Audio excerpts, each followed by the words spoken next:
Cristo a todos. Agora sim. Lembrando, quando a gente ouvir o nosso sininho rápido, vamos voltar para cá para a gente concentrar para ir para a mensagem. Vocês estão bem? Que bom, que bom. Vamos orar? Pai, fala conosco na Tua palavra nessa noite. Eu me coloco aqui à Tua disposição. Que o homem diminua, que o Senhor cresça, Pai. E que Teu Espírito seja o operador aqui, ó, o que vai trazer ao coração de cada um o entendimento, aquilo que a Tua palavra quer revelar para nós nessa noite. Então fala conosco, eis aqui os nossos corações, Pai. Toma aqui as nossas vidas em Tuas mãos. Porque a esperança que temos é estar aqui diante de Ti, abrirmos a Tua palavra e o Senhor falar conosco também, nos direcionar, para que nós possamos viver em harmonia com aquilo que o Senhor quer para nós. Então, nos abençoe nessa noite, em nome de Jesus. Amém.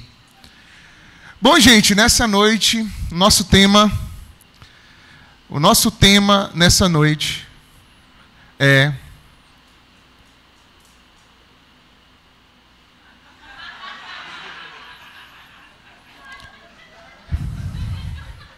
e o Apocalipse? O que é? Esse é o tema da nossa mensagem nessa noite. Eu não poderia deixar passar batido essa... Não poderia aproveitar esse mote para a gente poder tratar de um assunto que é, de fato, muito, muito importante e relevante para todos nós. E eu fiz questão de colocar aquela imagem ali, porque essa imagem, essa semana, chamou a atenção de todo mundo e trouxe todo mundo a essa discussão a respeito do Apocalipse. Quem não sabe do que é que se trata, houve um momento no Carnaval de Salvador em que Baby do Brasil estava presente lá, como ela sempre é convidada para estar por ali. Ela era artista, já fez muitos carnavais, né? Então ela sempre é convidada para estar ali. Ela estava por ali, aí Ivete ia passando, alguma coisa desse tipo, e deu uma oportunidade para ela. Coisa de 25 ou 30 segundos somente, pessoal. Bem rapidinho. E Baby largou o doce, como diz a história, falou: ó, gente, deixa eu dizer para vocês, nós estamos vivendo o Apocalipse. Nós estamos vivendo o Apocalipse, estamos vivendo o fim dos tempos, e chamou as pessoas a se arrependerem ali. E isso virou um burburinho. Foi tanta gente, né, falando sobre esse assunto essa semana, alguns gostando, outros não, achando que Baby nem devia estar lá e tal. Particularmente, eu achei muito massa, entendeu? Porque, de alguma forma, o assunto veio à tona. E muita gente que não sabia foi procurar saber. E, sem falar nisso, eu acho que, consequentemente, ela ainda está dando muitas entrevistas em muitos lugares aí, podendo falar um pouquinho mais sobre o assunto, né? Com todo o jeitão dela particular, que ela não vou, né, assinar embaixo de tudo, mas está aí, de alguma maneira, falando de Cristo, da volta de Cristo. E isso é um tema muito, muito propício, relevante. Aliás, quando a gente fala sobre isso,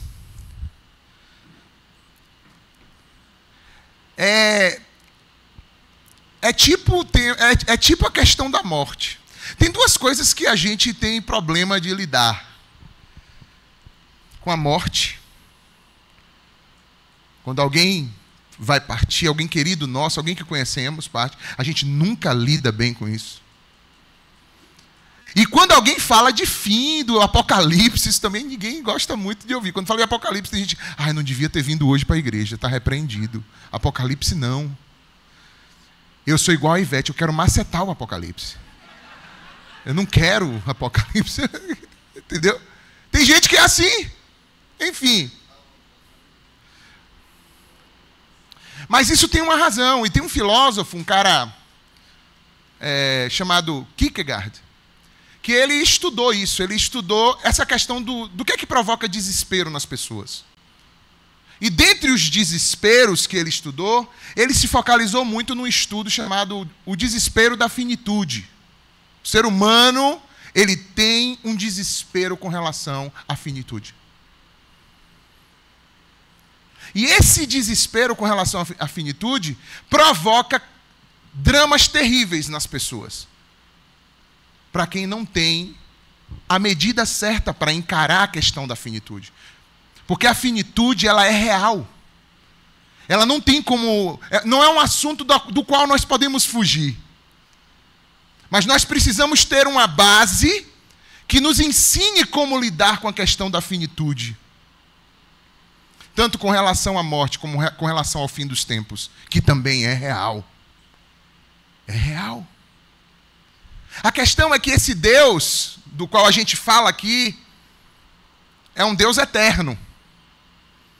É um Deus que fala de eternidade, que quer eternidade para todos nós. E Ele colocou esse lance de eternidade dentro de cada pessoa que Ele criou. Para que a gente tivesse, de alguma maneira, um sinal de que a vida não se trata somente disso aqui. A gente tem lá no fundo um desejo contínuo de que as coisas sempre continuem para sempre. E a gente sabe que a vida não é bem assim aqui na Terra. A gente vive como se nunca fosse morrer. E às vezes, quando chega diante da morte, entra num desespero, porque acha que tudo o que tem é somente essa vida aqui e agora. E esse Kierkegaard, que ele era um filósofo, mas não era somente filósofo, ele era também cristão, ele vai falar sobre como o Evangelho, como a palavra de Deus ensina a você lidar com a questão da finitude. Com a promessa de eternidade para todos os que creem. Com a promessa de que aquele que crê em Cristo, ainda que esteja morto, viverá, porque Cristo é a ressurreição e a vida. Então, diante da morte, ou até do fim dos tempos, um cristão autêntico não deve ter pavor, medo, espanto ou um desespero, vamos dizer assim. E eu gostei dessa foto, eu peguei na internet, claro, mas eu gostei porque você vê a diferença dos olhares de cada uma. Você vê que uma está com um olhar tipo sereno, focado, firme. E a outra está com um olhar como? De desespero e espanto. Diante do que estava acontecendo. Não necessariamente sobre o assunto do Apocalipse naquele momento, mas talvez ela ficou espantada de David ter usado a oportunidade para aquele fim, vamos dizer assim. Mas tudo bem. Eu quero aplicar nessa noite sobre essa questão desse olhar desesperado e esse olhar firme, esse olhar corajoso, esse olhar esperançoso. Eu quero tocar nesse ponto nessa noite. Mas, para começar, o que de fato é Apocalipse?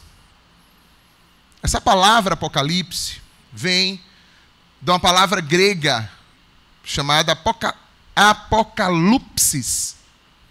Apocalipsis, que significa desvelamento, revelação, tirar a cobertura.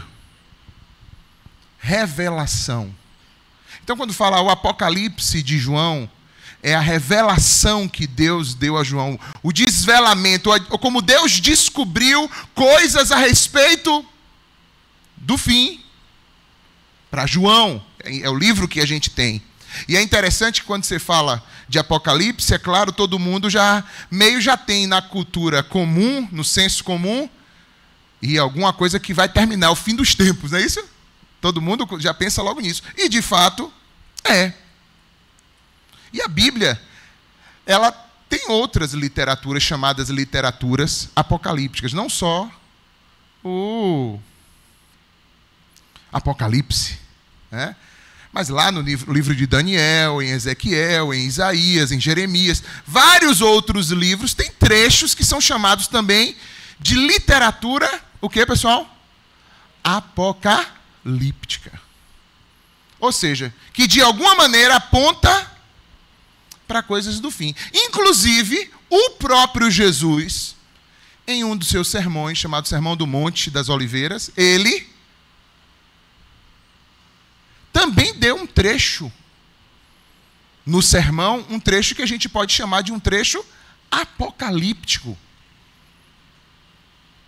E eu queria pegar um pedacinho para embasar a nossa mensagem, aquele que está ali, Mateus capítulo 24, do 42 ao 44.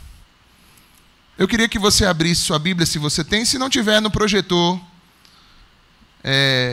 vai aparecer para você.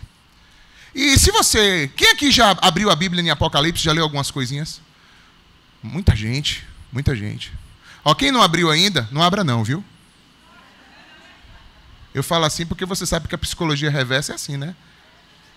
Você fala, não abra não, a pessoa vai chegar em casa hoje, só porque o pastor falou que não é para abrir, eu vou abrir.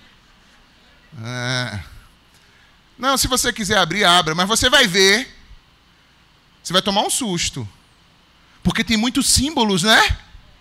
É um livro que não é tão fácil de você o quê? Interpretar, porque tem muita simbologia, muitas imagens, muitas figuras. Sabe, existem muitas discussões a respeito de várias coisas no livro do Apocalipse. E eu entendo que esse livro, por exemplo, a literatura apocalíptica bíblica, traz tantas simbologias assim, com o propósito de Deus mesmo, de não deixar a gente extremamente sabedor, mas também não deixar a gente por fora das coisas. Extremamente sabedor para você não ficar sabendo assim, dá para eu fazer a conta, então vai ser dia 5 de fevereiro de 2025. Não, pastor, não, eu vou casar em março, não, que eu ainda nem fui chamado para o concurso, do concurso que eu fiz, não sei o quê. Calma, deixa, agora não. Para não ficar coisas tão específicas, mas também não deixar você perdido, a fim de que você não possa de alguma maneira examinar os tempos, as coisas que estão acontecendo, as profecias que estão acontecendo. E na época também que o Apocalipse foi escrito, por exemplo, imagine que você está dentro do Império Romano e você tinha uma perseguição terrível ali acontecendo para os cristãos. Então você mascarar uma mensagem era melhor do que você fazer uma carta muito aberta, muito expressa, porque o Apocalipse também reflete para o que os cristãos, naquele primeiro século ali, estavam vivendo de perseguições.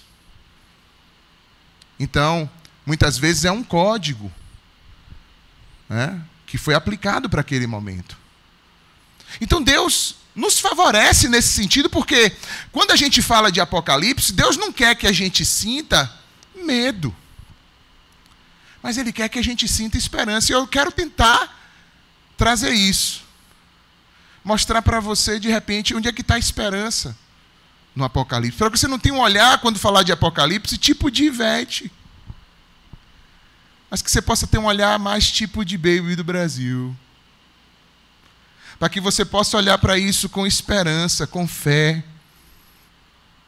Quando a gente fala de Apocalipse, a gente fala dos eventos do fim dos tempos, os últimos eventos. A gente fala da volta de Cristo. A gente fala de quando finalmente o reino de Deus vai se estabelecer plenamente. A gente fala de quando toda injustiça será finalmente punida e o reino de paz e o seu rei reinarão para sempre. Aleluia. É assim que precisamos olhar para o Apocalipse. Claro, tem julgamento, tem juízo, tem juiz, tem lago de fogo, tem inferno. Tem. Mas tudo isso tem um propósito. É para que o reino de Deus finalmente se estabeleça completamente. Novos céus, nova terra. Abriram aí Mateus 24. Nós vamos ler do 42 ao 44. Diz assim: portanto, o quê? Vamos juntos? Portanto, vigiai, pois, porque não sabeis em que dia vem o vosso Senhor. Sabei, porém, isso: se o dono da casa soubesse a que vigília da noite haveria de vir o ladrão, vigiaria e não deixaria ele o quê? Entrar na sua casa. Por isso, ficai também Ficai vós também apercebidos, porque numa hora em que não penseis, virá o Filho do Homem. Então, não sabemos. Mas o texto da palavra diz que é numa hora que você não pensa.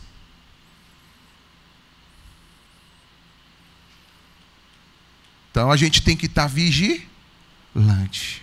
Tem que estar atento. E eu acredito que ao ler um texto como esse, não resta dúvidas de que Jesus voltará. Você tem alguma dúvida disso? Porque nós aqui pregamos isso, cremos nisso, e entendemos que estamos vivendo isso aqui, todo esse tempo, pregando o Evangelho para que mais vidas aceitem a Jesus, se rendam aos pés do Senhor, renunciem seus altares, os seus ídolos, se rendam a Cristo somente, entreguem as suas vidas a Ele, porque somente Ele é poderoso para salvar o homem. Somente o sangue de Jesus é suficiente para o perdão dos pecados. É por isso que a gente está aqui. É isso que a gente prega aqui. E como igreja, nosso tema do ano é Somos a Igreja. Então, como igreja, a gente tem essa missão de, enquanto estamos sendo preparados, sabe quando a noiva tem o dia da noiva e se prepara para o noivo? É esse tempo que a gente vai vivendo como igreja. Nós somos a noiva do Cordeiro, nós somos a noiva de Cristo. Então vamos sendo preparados para a chegada do nosso noivo, que vem nos buscar. Vamos sendo adornados, vamos sendo preparados. E enquanto isso, vamos pregando o Evangelho para que mais pessoas possam se tornar também parte desse corpo que é a noiva de Cristo Jesus. E dentro dessa palavra de esperança, eu separei aqui uns tópicos que eu acho relevantes a gente falar sobre o Apocalipse ou o fim dos tempos. Eu não vou entrar aqui em detalhes, não é meu objetivo num culto de domingo à noite. Mas eu vou falar rapidamente alguns tópicos que eu acho relevantes que você tenha na sua vida, para que você tenha pelo menos uma base segura para ter um olhar esperançoso e amoroso quando se falar de Apocalipse. Primeira coisa, existe uma promessa da vinda de Cristo. Nós falamos aqui. Aí, abra em Mateus ainda 24, você já está aí. Vamos ler os versículos 30 e 31.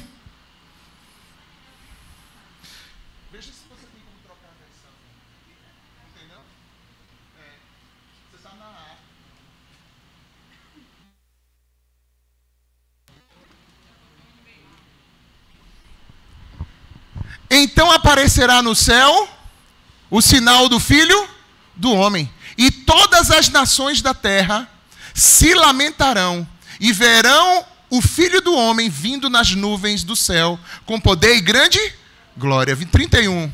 E ele enviará os seus anjos com grande som de trombeta, e esses reunirão os seus eleitos dos quatro ventos, de uma a outra extremidade dos céus. Então a gente vê que a volta de Jesus é certa. Ele virá. E haverá nas nações, por quê? Porque as nações se rebelaram contra o Senhor. Os governos da terra, os reis da terra, se rebelaram, têm se rebelado cada vez mais contra o Senhor. E existe um império iníquo já andando sobre a terra. Pois aquilo que é bom, conforme o que Deus estabeleceu, a vontade de Deus, hoje é tido como mal e é silenciado, inclusive com força de lei em muitos lugares. E aquilo que é mal aos olhos do Senhor tem sido legitimado e legalizado. Isso é o reino da injustiça e da iniquidade. Onde você vai e persegue uma pessoa que matou um jacaré, mas quem está matando seres humanos o tempo todo está completamente sendo legitimado e permitido. A violência, estou falando da violência generalizada, mas falo também do aborto, vai sendo passado batido diante dos olhos. Tudo aquilo que a Bíblia traz de conduta ética, moral, até da conduta de identidade, de vida, está sendo posto em xeque, em questionamento pelos reinos da terra. E isso vai gerar, como diz o texto que a gente viu, volta no verso 30, vai gerar nas nações o quê? Um lamento das nações quando virem Jesus. Porque aquilo que Jesus disse, aquilo que Jesus pregou, creu, falou, vai finalmente aparecer diante de todos, e isso não vai poder ser refutado como argumento, como hoje são discutidos por tantos. Ainda, abramos a Bíblia em Atos, capítulo 1, verso 11. Jesus, quando estava no último momento com seus discípulos, depois de ressuscitado, ele foi assunto aos céus, elevado aos céus na vista dos seus discípulos. Olha o que diz a palavra do Senhor. Aí aqueles discípulos, deixa eu preparar você para esse texto. Aqueles discípulos, quando viram Jesus subindo aos céus, eles ficaram todos parados, atônitos, e olhando para o céu. Olhando para o céu, e Jesus sumindo no céu. E eles ficaram parados, olhando. De repente aconteceu isso que o texto da palavra do Senhor diz. Olha o que aconteceu em Atos, está registrado. Disseram: Galileus, por que vocês estão olhando? Isso foram 2 homens de branco que apareceram, provavelmente anjos. Galileus, por que vocês estão olhando para o céu? Este mesmo Jesus que dentre vocês foi elevado aos céus, voltará da mesma forma como vocês viram ele subir. Aleluia! Aleluia! Aleluia! 1 Tessalonicenses 4, 16 e 17.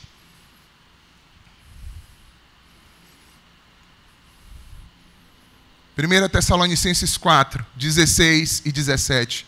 Pois, dada a ordem, com a voz do arcanjo e o ressoar da trombeta de Deus, o próprio Senhor descerá dos céus, e os mortos em Cristo ressuscitarão primeiro.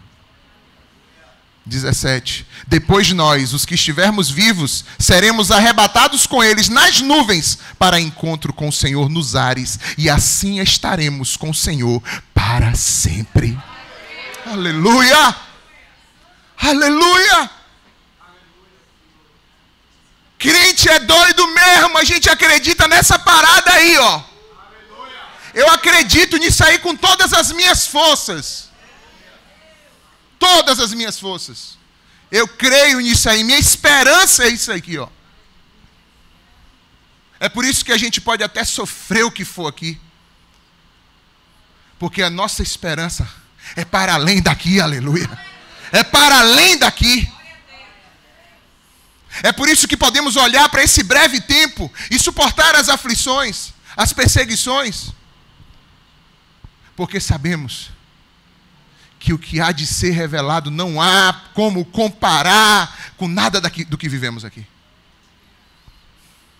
Por isso vamos nos fortalecendo na fé e seguindo. Há uma promessa disso.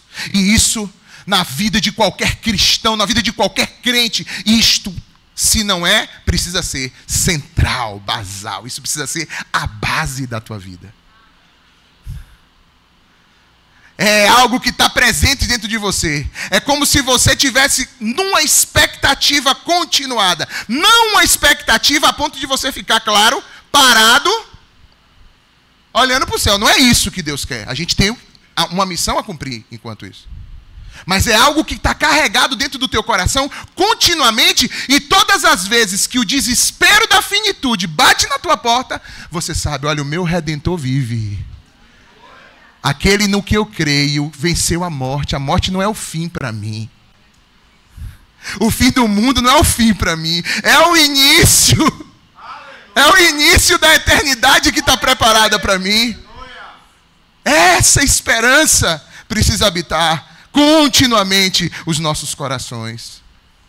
Segundo, o que é que você precisa ter em mente? Primeiro foi, Cristo prometeu que vai voltar, e vai voltar. Segundo, existem sinais. A Bíblia não vai deixar para você ipsilitre, para você estar marcando dia e data, como já teve um monte de gente que marcou dia, hora, data, não sei o quê, fica procurando geografia. Eu acho legal esse estudo, não vejo um pecado grave se você não estiver manipulando todo mundo. Se você dizer assim, olha, isso é uma opinião, isso é uma sugestão, pode ser isso, tal. Só acho complicado quando alguém abate muito o pé, sem saber, porque a palavra de Deus diz que ninguém sabe o dia nem a hora. Mas a Bíblia deixa sinais. Por exemplo, tem dia que o tempo fecha, a gente fala assim, eita, vai chover. E não chove, né, pessoal? Assim é no tempo. Às vezes a gente fala assim, rapaz, Jesus está voltando. Aí você fala assim, teve gente que falou assim, rapaz, eu já ouço essa história de que Jesus está voltando. Minha bisavó já falava, minha avó já falava. E nada de Jesus voltar. Mas a própria Bíblia diz que vão ter pessoas que farão isso.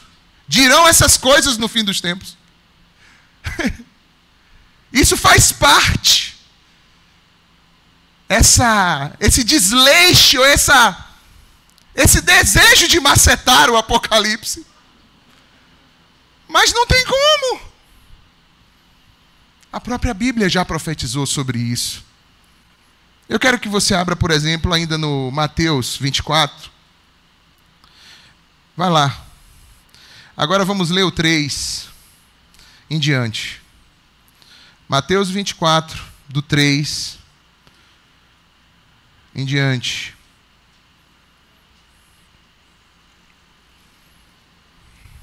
Tendo Jesus se assentado no Monte das Oliveiras, os discípulos se dirigiram a ele em particular e disseram, dize-nos, Senhor, quando essas coisas acontecerão? E qual o sinal da tua vinda e do fim dos tempos? Jesus respondeu, cuidado que ninguém vos engane, pois muitos virão em meu nome dizendo, eu sou Cristo, e enganarão a muitos. E vocês ouvirão falar de guerras e rumores de guerras, mas não tenham medo. Fala aí. Não tenham medo. É necessário que tais coisas aconteçam, mas ainda não é o fim. Nação se levantará contra nação, reino contra reino. Haverá fomes, terremotos em vários lugares. Tudo isso será o início das dores. Quando ele usa esse termo, início das dores, ele está usando uma linguagem de uma mulher grávida. Então, quando a mulher começa a sentir o início das dores, é porque está vendo o quê? Contrações. Não é isso? As contrações vão aumentando a intensidade, diminuindo o espaço entre uma e outra. Não é assim que funciona? Pronto. É isso que a gente vai ver acontecendo. A gente já tem visto contrações. Sim ou não? Princípio das dores. Essas contrações vão se repetindo. E o espaço entre uma e outra vai diminuindo, até que, como um parto, a coisa vai acontecer. Só que entenda, para aquela mãe é um misto de dor, um pouco de medo mesmo, porque a mãe fala assim, será que eu sobrevivo a isso? Quem já pariu não sei quantas vezes, já fala, não, estou de boa, igual um quiabo, né? Mas tem gente que quando vai parir, principalmente em primeira viagem, fala assim, eu vou morrer. Faz qualquer coisa aí para deixar a gente vivo. Eu e a criança. Resolve aí, doutor. Resolve, doutora. Por favor. Deixa todo mundo vivo. E aí vai se tentar, né? Mas há também ali uma esperança. Uma alegria que está por vir. Sim ou não? E é isso que Jesus está dizendo. Que ainda que haja tudo isso, o que está por vir é bom. É novo. É o reino final do nosso Senhor Jesus Cristo. Aleluia! Então, eles os entregarão para serem perseguidos e condenados à morte, e vocês serão odiados por todas as nações por minha causa. Naquele tempo, muitos ficarão escandalizados, trairão e odiarão uns aos outros. E numerosos falsos profetas surgirão e enganarão a muitos. Eu falava hoje pela manhã sobre dois espíritos que têm operado de falsa profecia para crentes. Para o mundo tem muitos, mas para os crentes que eu vejo que estão fortes hoje. O primeiro é o espírito que ministra uma vida desigrejada. Pessoas que, eu sou cristão, mas eu não preciso de igreja. Eu creio em Cristo, mas esse negócio de igreja, isso é coisa para gente tacanha, que não tem entendimento profundo de Deus como eu tenho.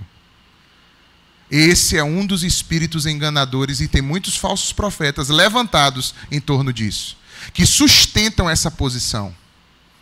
Mas eu te pergunto, como amar o noivo e não amar a noiva do noivo?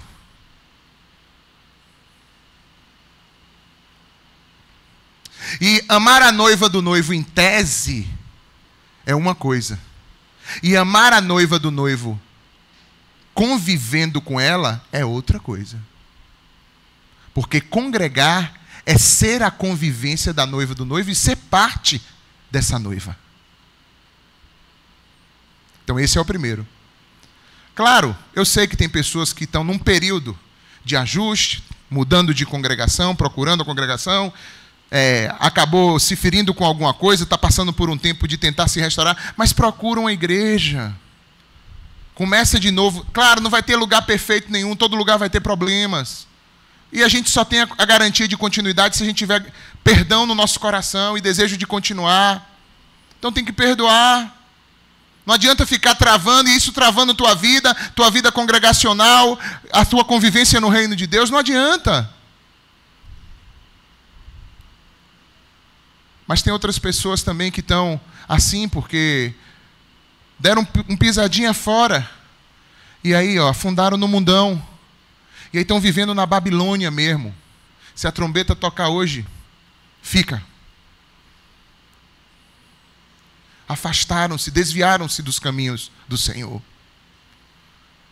Porque ao se afastar da convivência, do serviço, da caminhada de fé, prática toda semana, de estar junto com os irmãos, se fortalecendo na fé, tendo vida devocional, tendo Jesus como algo prioritário na sua vida, acabaram deixando as paixões desse mundo inundar os seus corações.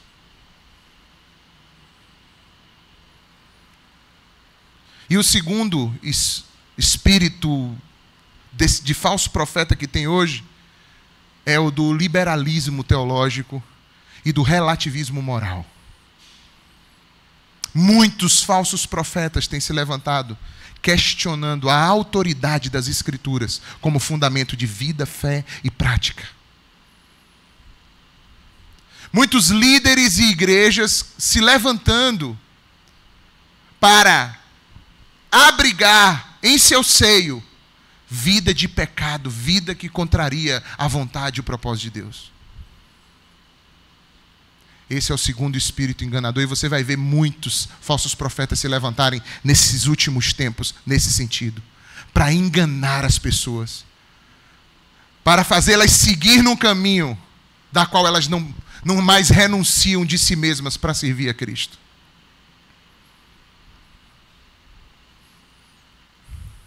Há sinais. Eu parei em que versículo?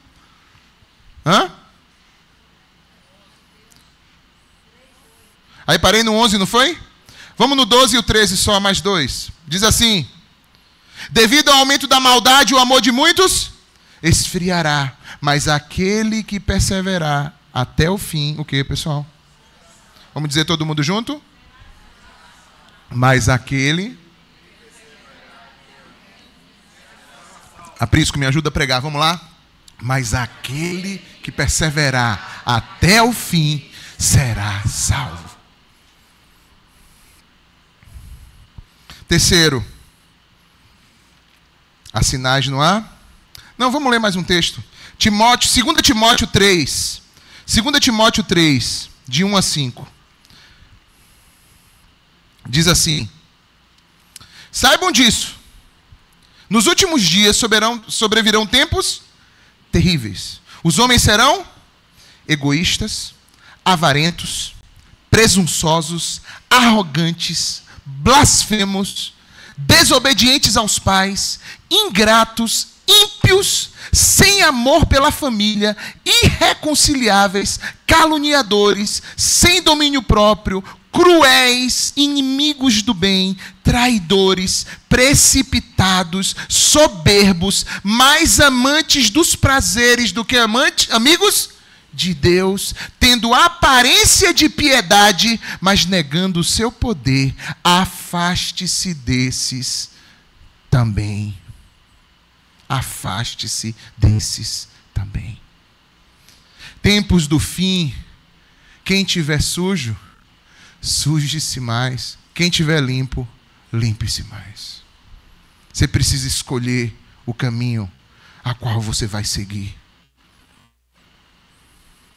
Esses sinais vão dando para nós uma perspectiva de que, rapaz, não é possível. Aonde é que vai parar isso? Não é assim que a gente se preocupa? Não é assim que a gente fala? A gente vê uma coisa aberrante acontecendo e fala, meu Deus, onde é que a maldade vai chegar? Onde é que isso vai chegar? Vai chegar ao fim. Estamos vendo os sinais. Toda essa injustiça, essa violência, esse estado catastrófico que você vê, esse império da maldade vai ser completamente aniquilado. Completamente. Terceiro, é importante estarmos preparados. Pergunta para quem está perto de você. E aí? Está preparado para o Apocalipse? Está preparado? Vamos aí agora ainda em Mateus. Volta em Mateus lá, 24 não, 25. Mateus 25. Podemos ler um textinho? Vamos? Mateus 25, acompanha comigo aí. O reino dos céus será, pois, semelhante a 10 virgens que pegaram as suas candeias e saíram para encontrar-se com o noivo. 5 delas eram insensatas e 5 eram o quê? Prudentes. As insensatas pegaram as suas candeias, mas não levaram o quê? Óleo. As prudentes, porém, levaram óleos nas suas vasilhas, junto com as suas candeias. E o noivo demorou a chegar. E todas ficaram com sono e adormeceram. À meia-noite, cadê o pessoal do MAP? Ouviu-se um grito.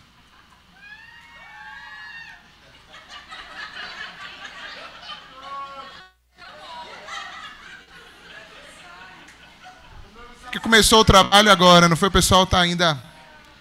Não, gente, o texto está aqui, não era para ter improviso. Mas pode ser melhor, Matheus. Você é um dos mapeiros mais antigos. Eu vou fazer de novo, viu? À meia-noite, ouviu-se um grito.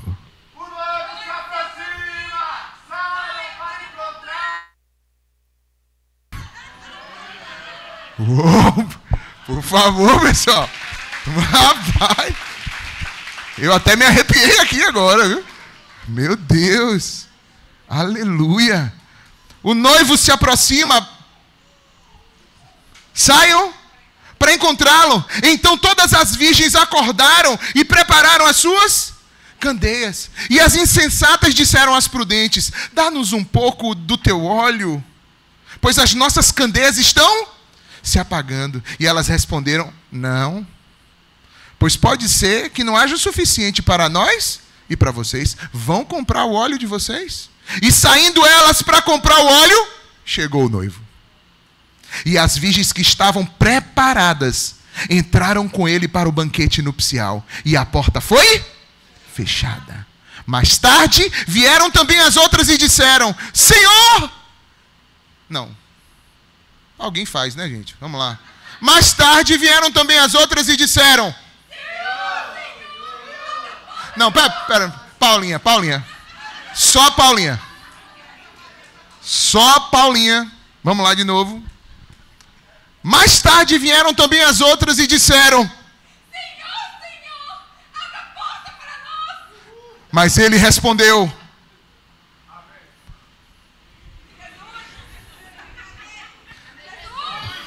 Jesus. A verdade é que não as conheço. Olha o que diz o texto para concluir. Vamos juntos? Portanto, vigiem, pois vocês não sabem nem o dia e nem a hora. Ou seja, cabe a nós estar o quê? Preparados. Agora, para não dizer que a gente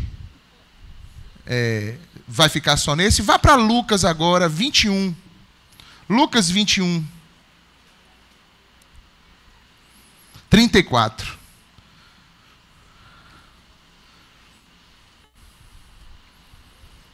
Olha o que diz. Tenham cuidado. Tenham cuidado para não sobrecarregar o coração de vocês de quê? Libertinagem, bebedeira, ansiedades da vida. E aquele dia vem a vocês inesperadamente. Porque ele virá sobre todos os que vivem na face de toda a terra. Estejam sempre o quê? Atentos e orem para que vocês possam escapar de tudo que está para acontecer e estar de pé diante do Filho do Homem. Aleluia. Glória a Deus, aleluia. É importante ter vigilância. O que tem de crente, irmãos, que se diz crente achando que o que vai vogar na vida da pessoa é o carimbo de crente. Eu sou lá da igreja tal. Não, meu irmão, você tem que estar vigilante. A tua vida tem que ser para Jesus. Jesus tem que estar presente em cada decisão da tua vida, cada rota que você toma. É como você aborda a vida. Jesus tem que estar presente nisso. Você tem que estar atento para não estar se embaraçando, nem se embolando com as coisas daqui. Com as libertinagens daqui, com as impiedades daqui, com as paixões desse mundo aqui. Recebe a palavra do Senhor sobre a tua vida, em nome de Jesus. Ah, pessoal. Quarto ponto. Haverá um julgamento. E há uma esperança eterna para todos nós. Abre em Mateus ainda, 25. Vamos no verso 31. Mateus 25, 31. Olha o que diz. Quando o Filho do Homem vier em sua glória, com todos os anjos, ele se assentará em seu trono na glória celestial. E todas as nações serão reunidas diante dele. E ele separará umas das outras, como o pastor separa as ovelhas dos bodes. Colocará as ovelhas à sua direita e os bodes à sua esquerda. Então o rei dirá aos que estiverem à sua direita: venham benditos de meu Pai. Recebam como herança o reino que ele foi preparado para vocês desde a criação do mundo. Sabe por quê? Eu tive fome e vocês me deram de beber, de comer. Eu tive sede e vocês me deram de beber. Eu fui estrangeiro e vocês me acolheram. Necessitei de roupas e vocês me vestiram. Eu estive enfermo e vocês cuidaram de mim. Eu estive preso e vocês me visitaram. Então os justos lhes responderão: Senhor, quando foi que te vimos com fome e te demos de comer, ou com sede e te demos de beber? Quando foi que te vimos como estrangeiro e te acolhemos, ou necessitado de roupas e te vestimos? Quando foi que te vimos enfermo ou preso e fomos te visitar? E o rei responderá: digo a verdade, o que vocês fizeram a algum dos meus menores irmãos, a mim fizeram. Então ele dirá aos que estiverem à sua esquerda: malditos, apartem-se de mim para o fogo eterno, preparado para o diabo e os seus anjos. Pois eu tive fome e vocês não me deram de comer. Eu tive sede e nada me deram para beber. Fui estrangeiro e vocês não me acolheram. Necessitei de roupas, não me vestiram. Estive enfermo e preso e vocês não me visitaram.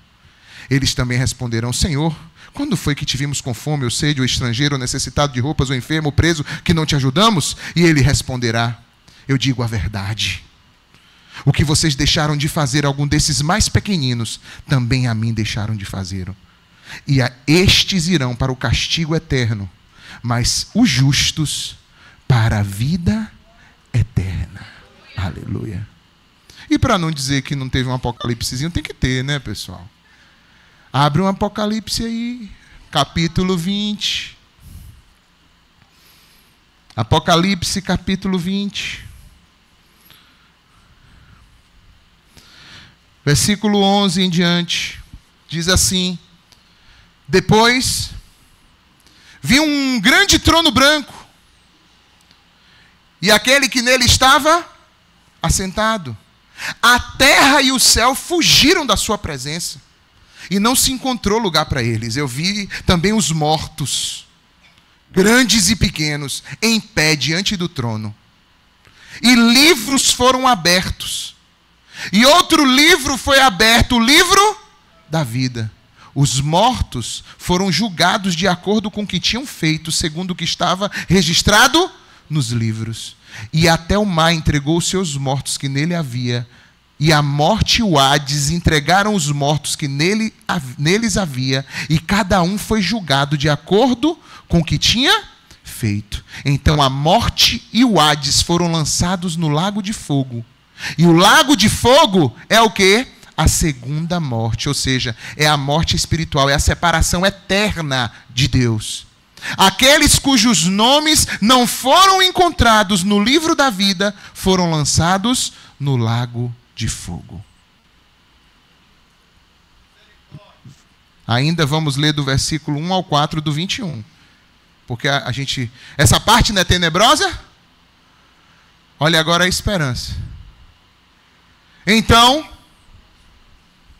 eu vi novos céus e nova terra.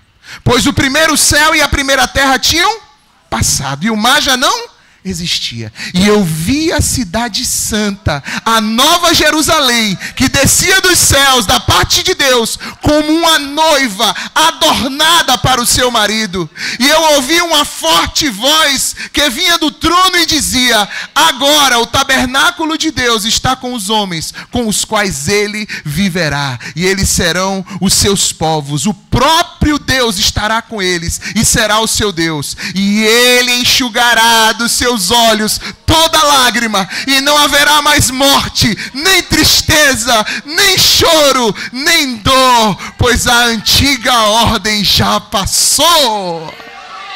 Aleluia, aleluia, aleluia. Diante disso, eu convido a você se arrepender. Você que está aqui, que ainda não entregou sua vida a Cristo, entrega a tua vida a Cristo. Você que está aqui, está afastado, desviado, desviada, reconcilia. É possível viver com Cristo, e o amor dele vale a pena a gente renunciar tudo por amor a ele. Vale a pena. A você que está aqui e diz: eu sou crente, aleluia. Passa a tua vida em revista.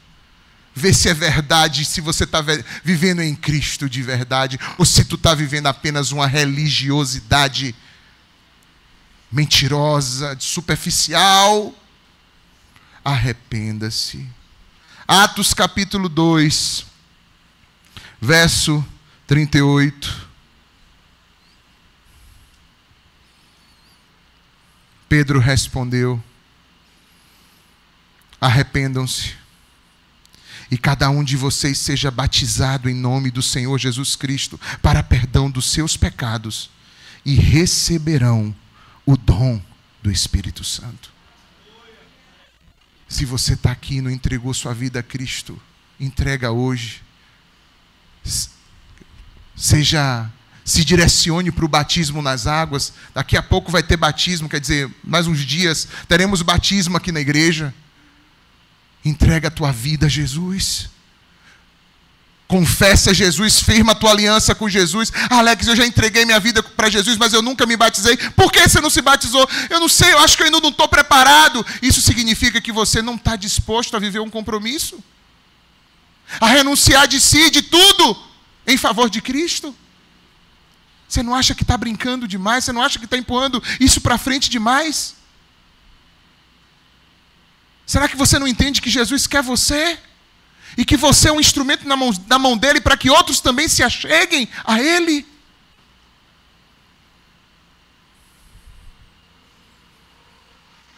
Arrependei-vos e cada um seja batizado. A igreja está aqui para isso. Prega o evangelho, faz discípulos, ensina a palavra, batiza pessoas. E esse batismo significa o quê? Eu estou morrendo para a antiga vida, para os antigos pactos, para os espíritos que eu servia, para os ídolos que eu servia, para o dinheiro que eu servia, para o materialismo que eu servia, para os ídolos da sexualidade que eu servia, para os ídolos da materialidade que eu servia, para ídolos espirituais que eu servia. Eu estou deixando isso tudo por amor a Cristo. Eu vou viver para Cristo somente. E ali, quando você é mergulhado nas águas, isso é uma declaração pública de um sepultamento. E quando você é erguido das águas, um ressurgimento, um renascimento, uma ressurreição, já em Cristo Jesus. Vale a pena? Vale a pena ficar se desgastando, gastando a sua vida? Esse mundo não tem nada de novo, não. É sempre as mesmas coisas. E o buraco é sempre maior, é mais fundo. As desolações são sempre maiores, as traições são sempre maiores. Você acha que está tendo prazer, felicidade, daqui a pouco você cai num abismo e fica se sentindo mal. Não é isso que Jesus não. Jesus disse que todos aqueles que vêm a Ele encontrarão descanso para suas almas. E encontrarão vida, e vida em abundância. Aleluia. Romanos capítulo 10, versículos 9 e 10.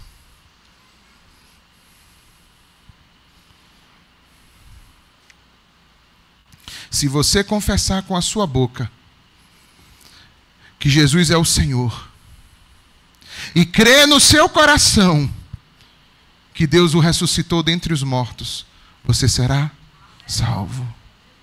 Pois com o coração se crê para a justiça, e com a boca se confessa para a salvação. Quando a gente chega aqui e faz um apelo e fala, levante sua mão, traz você na frente, pergunta para você que decisão você está tomando, é para que esse coração que crê, fale, declare a fé em Cristo Jesus. Quantos estão entendendo isso? Então, reflita sobre sua vida. Reflita sobre a sua relação com Deus. Esse olhar de desespero é o olhar de muitos naquele dia, quando menos esperarem, e o Senhor surgir nos céus. Desespero, porque não tomaram a sua decisão, não acreditaram no que foi pregado, levaram na brincadeira, fizeram chocarrice, fizeram menos daquilo que foi pregado. Mas para aqueles que creem, o olhar será de enfim chegou quem eu tanto esperava. Enfim,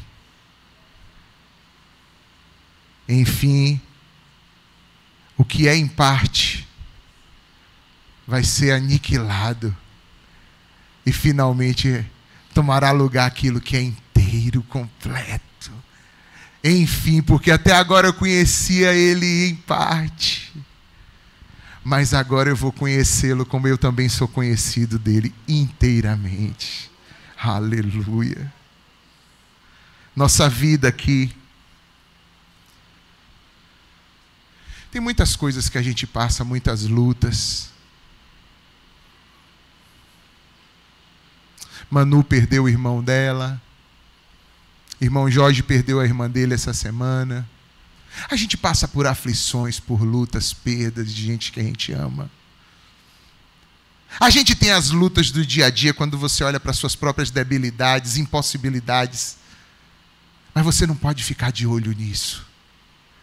Você tem que ter um olhar para algum lugar que te ancore na eternidade, na esperança. Para que você não seja tragado pela infelicidade, pela tristeza. Você tem que estar com o coração ancorado no eterno. E isso a gente só tem em Cristo Jesus. Ele inaugurou esse caminho, ele foi primeiro, ele ressuscitou dentre os mortos, subiu aos céus e diz: olha, é esse mesmo caminho que eu fiz, que vocês também todos vão fazer. Quando a gente lembra dessa vinda de Cristo, a gente encontra a força que a gente precisa para prosseguir.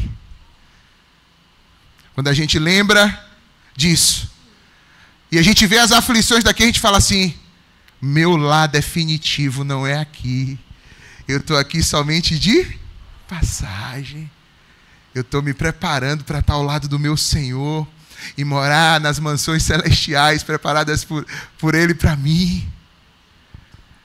Aí você não vai ficar entregando a tua vida para qualquer bandeja de pecado que vem. Aí você vai viver a esperançosa e alegre, feliz vida daqueles que vivem com o propósito de agradar o coração do Senhor. Essa é a nossa esperança. É isso que é o Apocalipse para nós. Que esse desejo da volta de Cristo possa nos mover também a viver uma vida de serviço, de entrega ao Senhor, uma vida de amor uns para com os outros, uma vida de perdão. Quando você vê o fim, você vai entendendo que não tem necessidade por que guardar mágoa de ninguém. Não vale a pena. Para que mexer numa eternidade quando você pode resolver uma coisa aqui? Porque se você retém ódio, se você retém amargura, você não vai para o céu desse jeito. No céu não entra isso. A hora de liberar perdão é agora. A hora de tirar a amargura do coração, o ódio, o rancor, é agora. A hora de liberar perdão para quem te feriu, quem te fez mal, é agora. Porque senão você se torna na sua vida somente uma resposta amarga a tudo. E você não foi feito por Deus para ser isso. Você foi feito para viver para Ele, na expectativa da volta dEle. Se adornando, se arrumando, se preparando para a chegada dEle. Abra teu coração nessa noite para aquilo que o Senhor ministrou aos nossos corações. Amém, pessoal? Baixe sua cabeça por um instante. Feche os seus olhos.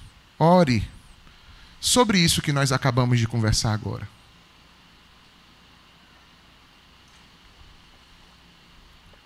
Reflita na sua vida.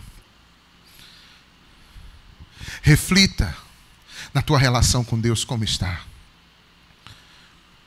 Diante de tantos e tantos textos que visitamos da palavra de Deus, deixa o Espírito Santo trazer ao teu coração convicção. Que nenhuma resistência má possa agora impedir você de receber aquilo que Deus te trouxe aqui hoje para você receber nessa palavra.